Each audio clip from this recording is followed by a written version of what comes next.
Liverpool on Merseyside has grown through the centuries into one of the greatest seaports of the world.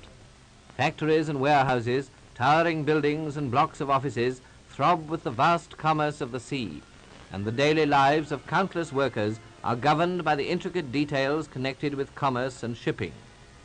Here in this great city, world-famous organizations direct the ceaseless flow of import and export trade, the never-failing blood of our island home. Great houses of traditional and historic interest and of world-famed reputation control the greatest maritime industry of all time, our merchant service. Their office windows look down on the wide estuary of the Mersey, and everywhere is the salty tang of the sea and the clamour and bustle of ocean-going traffic.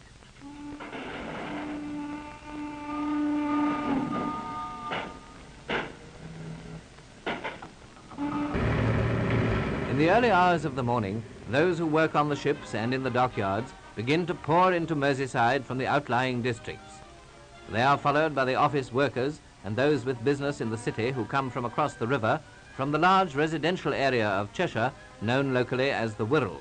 They come by ferries, the famous Wallasey ferries, one of the largest undertakings of its kind in the world, which maintains its service night and day and is never stopped, even by the dense fogs which blot out the great estuary so often in winter time.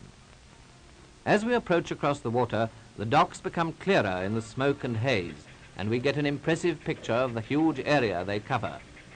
To reach any part of them, we must change onto the Liverpool Overhead Railway, another world-famous feature of Merseyside, which links up the 70 docks and 28 miles of yards and warehouses.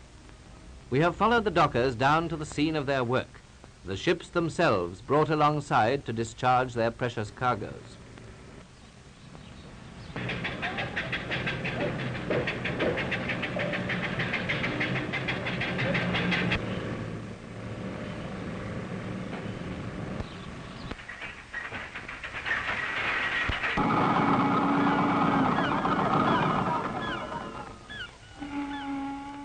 The more urgent and valuable goods are hoisted from the holds and dropped direct onto the waiting rail trucks.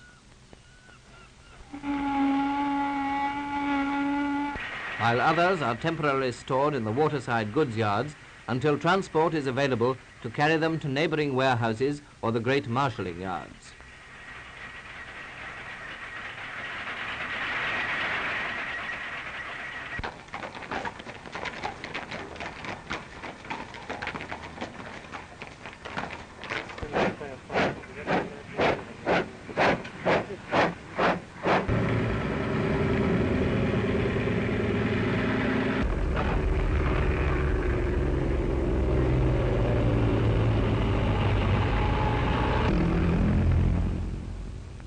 Day in, day out, the endless flood of crates and packages passes from ship to shore, foodstuffs essential to our needs.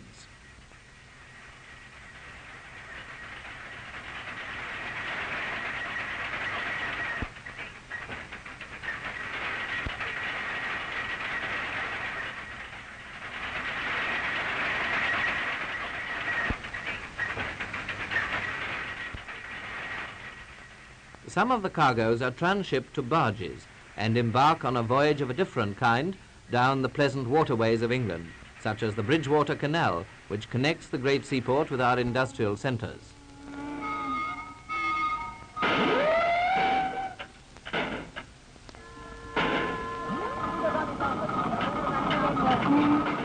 Like many great things, the Mersey has a humble origin, in fact several origins, and away up into the wild hills of Derbyshire we must go to search for the beginning of one of them, the River Goyt. 1,600 feet up we find this insignificant trickle dribbling down over the peaty moorland ravine, alone and unheeded, its waters ice cold even in spring. As it flows down from the desolate heights, it grows in size and strength until at Stockport it can no longer be crossed contemptuously in a single stride, and man must build in obedience to its winding course.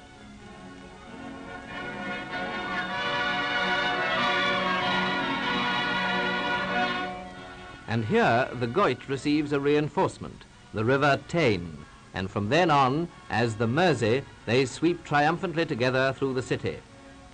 In the centre of Stockport, it is lost to view under Mersey Way, an engineering achievement which provides a valuable roadway for traffic passing through the city 30 feet above the water. Under Mersey Square, it reappears and quietly leaves the town under a network of bridges and viaducts.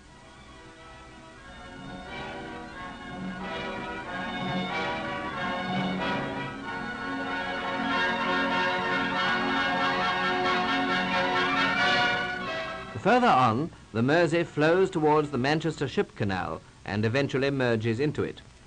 By now it assumes an imposing aspect, and an indication of its greatness to come is easier to visualize. For some distance, the waters of canal and river blend to form a waterway along which oil tankers of this size can pass direct to Manchester, there to deliver their valuable load.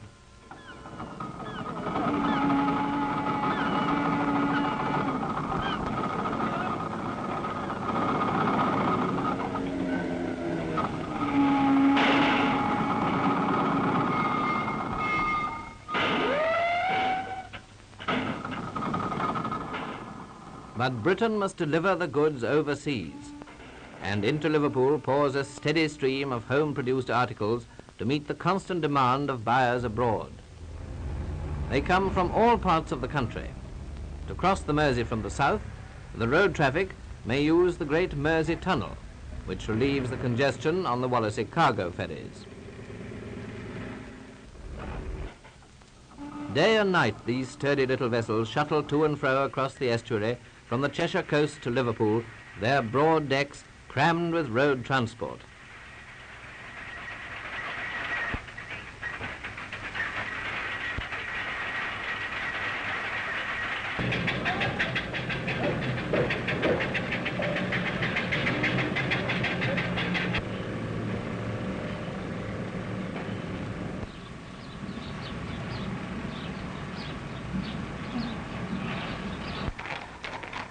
Down to the waterside they come, to be loaded into the holds of the waiting ships.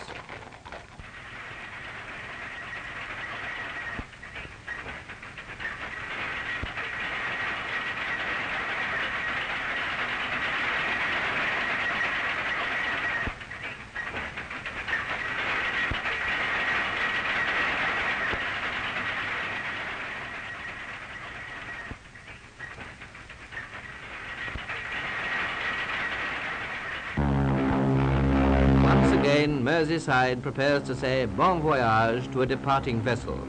Steam is up, and soon, amidst the magical last-minute hubbub of shouts and creaking ropes, hooting tugs and churning water, she will glide into the estuary and out to the sea, down past the incoming traffic, her screws threshing the waters of the Mersey. And the Mersey salutes her and awaits her safe return.